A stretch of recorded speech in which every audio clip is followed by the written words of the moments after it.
আসসালামু আলাইকুম প্রিয় ভাইরা। সিলেটের বন্যা পরিস্থিতির অবস্থা এমনিতেই অনেক খারাপ, আপনারা দেখেছেন অলরেডি। সবাইকে অনুরোধ করব, আমরা সবার পক্ষ থেকে নামাজে সিলেটবাসীর জন্য দোয়া করব, সবাই সবার জন্য দোয়া করব। আল্লাহ যেন এই আসমানি গজব থেকে আমাদের সিলেটবাসীকে রক্ষা করেন। সেই সাথে যারা বন্যায় ক্ষতিগ্রস্ত হয়েছেন তাদেরকে আল্লাহ ধৈর্য ধরার তৌফিক দান করেন।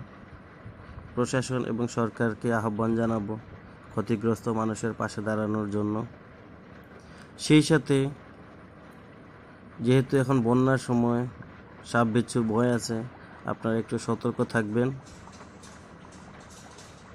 তারপরে বাচ্চাদেরকে দেখে শুনে রাখবেন, পানিতে যেন না পড়ে। সতর্ক থাকবেন প্রিয় ভাইয়েরা। অসংখ্য ধন্যবাদ।